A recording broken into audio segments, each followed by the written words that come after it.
squadron lay at break of day with enemy in view. Each boat and tar had sailed afar, a glorious deed to do. At cannon's mouth our tars will shout, avenge the Maine today. It's Dewey's fleet the foe will meet down at Manila Bay. Just after midnight on May 1st, 1898, Commodore Dewey's flagship Olympia entered Manila Bay. Dewey's 9 ships, modernized to compete with the navies of Europe, had yet to be tested in battle.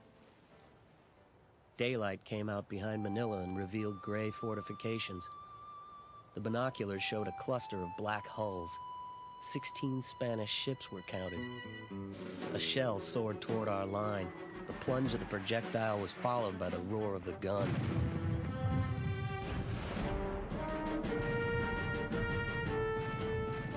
Commodore Dewey's squadron made 5 devastating passes at the Spanish fleet.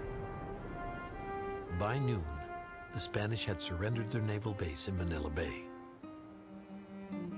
10 Spanish ships were destroyed. 1 U.S. sailor was killed. That American forces could win a great victory clear on the far side of the world rendered Dewey's victory in the Philippines more amazing and more noteworthy. And when the news got back to the U.S., Americans rejoiced as they hadn't since the Civil War. Raise a cheer, all earth can hear. Dewey was the most famous man in the United States. The Spanish-American War was not only the war that probably got the greatest coverage in the newspapers, but it was also the first filmed war. Every vaudeville theater tried to show what were called actualities of the war. Most of them were faked. Most of the first films of the war were shot on the roof of New York buildings with toy boats and bathtubs, blowing cigar smoke to simulate the smoke of battle.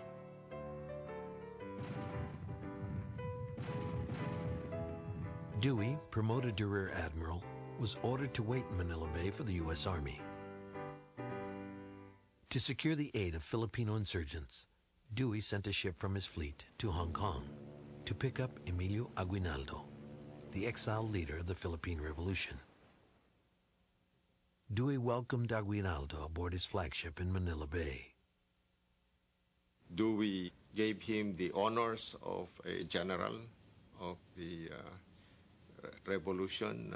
They met in the battleship Olympia, and I think Aguinaldo had developed the idea that while the Filipinos would like to be independent, they needed the protection of the United States, because at that time you have the German interest in the area, French interests, also United Kingdom.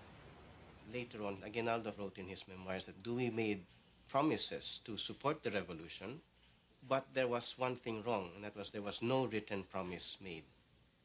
Aguinaldo wanted to get a promise, but Dewey said, "My word is stronger than the most strongly written statement there is." I think if I were going to put myself in the shoes of Aguinaldo, being really naive, you know, he was just a simple general in the Philippines. So he took the word of these Americans as, you know, accepted it as true. Aguinaldo returned to his family's mansion in Cavite, just southwest of Manila, to devise with his generals a strategy to defeat the Spanish. Compatriots, divine providence is about to place independence within our reach. The Americans have extended their protecting mantle to our beloved country, now that they have severed relations with Spain, owing to the tyranny that nation is exercising in Cuba. The American fleet will prevent any reinforcements coming from Spain. There, where you see the American flag flying, assemble in numbers. They are our redeemers.